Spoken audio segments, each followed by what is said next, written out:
Hi guys, welcome back to another food vlog. ఈ రోజు మన వీడియో వచ్చేసి ఎగ్ సమోసా అనమాట. ఎగ్ సమోసా అనేది ఏ విధంగా చేస్తారో లాస్ట్ వరకు చూసేయండి, ఓకేనా? దీనికోసం ముందుగా ఒక గిన్నె తీసుకోవాలి. దాంట్లో ఒక కప్పు వరకు మైదా పిండి అనమాట, దాన్ని తీసుకోవాలి. దాంతోపాటు డైజెషన్ ఇంపార్టెంట్ కాబట్టి జీలకర్రను కూడా తీసుకోవాలన్నమాట. దాన్ని మ్యాష్ చేసుకొని వేసుకోవాలి. దాంతోపాటు కొద్దిగంత వాము, దీన్ని కూడా తీసుకొని అందులో చక్కగా వేసేసుకోవాలన్నమాట.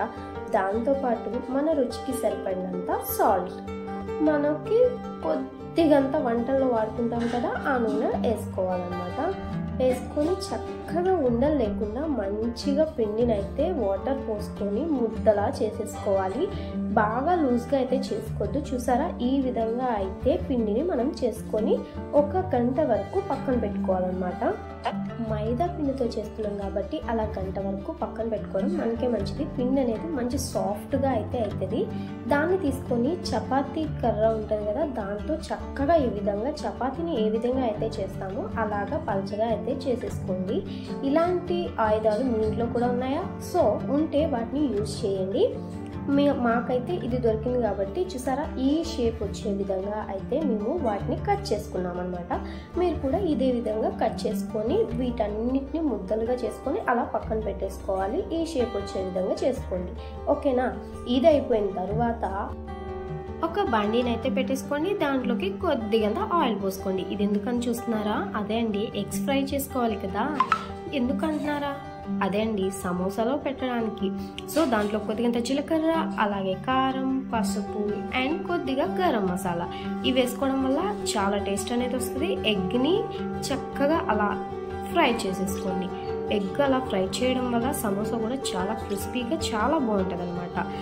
దీంతో ఇలా చేసుకొని ఎగ్ కర్రీ కూడా చేసుకుంటే కూడా చాలా బాగుంటుంది. ఎగ్ హెల్త్కి కూడా చాలా మంచిది. డైలీ ఒక ఎగ్ అయితే తినేయండి, హెల్త్ కాపాడుకోవాలి కదా మనం కూడా. సో ఇది అలా టర్న్ చేసుకుంటూ చక్కగా వాటిని అయితే ఫ్రై చేసేసుకోవాలి. చేసుకొని ఒక ప్లేట్లోకి అయితే తీసుకోవాలి వాటిని.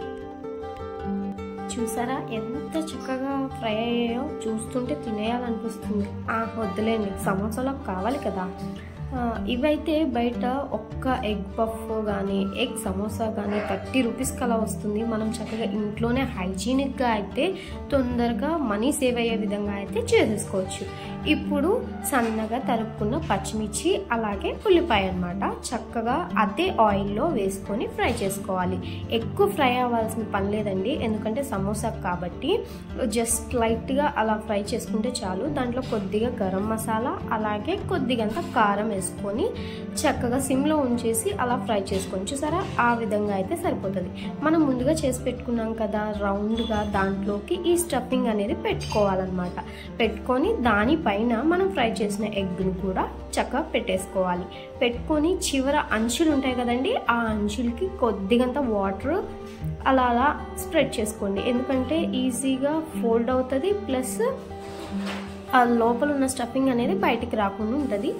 అలా చేసుకొని పక్కన పెట్టుకోండి. షేప్ మాత్రం ఇగ్నోర్ చేయండి, ఎందుకంటే మాకు స్టఫింగ్ రాకుండా బయటికి రాకుండా ఉండే విధంగా మేము ఆ విధంగా అయితే సమోసా టైప్లో చేసుకున్నాం అనమాట. మీకు ఎలా వీలైతే అలా అయితే వాటిని చేసుకోండి. ఇప్పుడు అలా చేసుకున్న అన్నిటినీ డీప్ ఫ్రై చేసుకోవాలి కాబట్టి డీప్ ఫ్రైకి సరిపడినంత ఆయిల్ పోసుకొని చక్క సిమ్లో ఉంచి మాత్రమే చేసుకోండి. హై ఫ్లేమ్లో అయితే మాడిపోతుంది, అలాగే లోపల ఉన్నది కూడా బయటకు వచ్చే ప్రమాదం ఉంటుంది. సో అదంతా వేస్ట్ ఆఫ్ టైం. ఇలా సిమ్లో పెట్టుకొని వాటన్నిటిని ఈ విధంగా అయితే ఫ్రై చేసుకోవాలి. సిమ్లో పెట్టుకొని మాత్రమే చేసుకోండి, మాడిపోతే తినలేము, బాగోవు కూడా. చక్కగా ఈ విధంగా అయితే ఒక్కొక్క దాన్ని మెల్లగా టర్న్ చేసుకుంటూ వాటిని కాల్చుకోండి. ఎక్కువ గట్టిగా తిప్పొద్దు, తిప్పితే మాత్రం ఆ లోపల ఉన్న స్టఫింగ్ అనేది పోతుంది అండ్ ఆయిల్ కూడా ఖరాబ్ అవుతుంది, బాగోదు. చూసారా, ఈ విధంగా అయితే వాటిని కాల్చుకోవాలన్నమాట.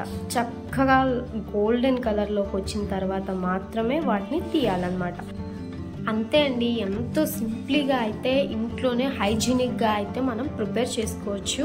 చూసారా, ఆ కలర్లోకి వచ్చిన తర్వాత బయటికి తీసేసుకోవాలి. అబ్బా నిజంగా అండి, అసలు చెప్తే నమ్మరు, అసలు నిజంగా ఎంత టేస్ట్ ఉన్నాయో తెలుసా. లోపల ఉన్నది కూడా బయట ఉంది కూడా మంచిగా అయితే క్రిస్పీగా చాలా అంటే చాలా టేస్టీగా ఉంది. మరి దీనిలోకి ఏదో ఒకటి ఉండాలి కదా, సో దానికోసం మిరపకాయలు ఉన్నాయి కదా, మజ్జిగ చక్కగా చీల్చేసి దాంట్లోకి లైట్గా సాల్ట్ వేసుకొని అదే ఆయిల్లో అయితే వీటిని ఫ్రై చేసుకున్నాం అనమాట. దాంతోపాటు ఫ్రెష్గా కోసుకున్న కరివేపాకు, ఇవన్నీ చక్కగా సమోసాకి స్టఫింగ్ కింద అసలు సూపర్ అనమాట కాంబినేషన్. ఎంతమందికి ఇష్టమో కూడా కామెంట్ చేయండి. ఆ సమోసా తింటూ చక్కగా ఈ మిరపకాయ కొరుక్కుంటూ ఉంటే అబ్బా సూపర్ టేస్ట్. అంతే అండి, ఇలా మీ ఇంట్లో వాళ్ళకు కూడా చక్కగా బయట కొనే వాటికన్నా ఇంట్లో చేసి పెట్టండి. వాళ్ళే ఎంజాయ్ అయితే చేస్తారు. మేమైతే తిని చాలా ఎంజాయ్ చేసినాం. మీరు కూడా ఈ విధంగా ట్రై చేయండి. అలాగే ప్లీజ్ అండి, ఈ వీడియో నచ్చితే చక్కగా ఒక లైక్ మాత్రం చేయకుండా వెళ్ళిపోకండి. అలాగే మా ఛానల్ని సపోర్ట్ చేస్తూ ఉండండి అండ్ సబ్స్క్రైబ్ మాత్రం మర్చిపోవద్దు. చూసారా ఎంత బాగున్నాయో కదా, మీరు కూడా ట్రై చేసేయండి. మరి ఇంకెందుకు ఆలస్యం, బాయ్ బాయ్.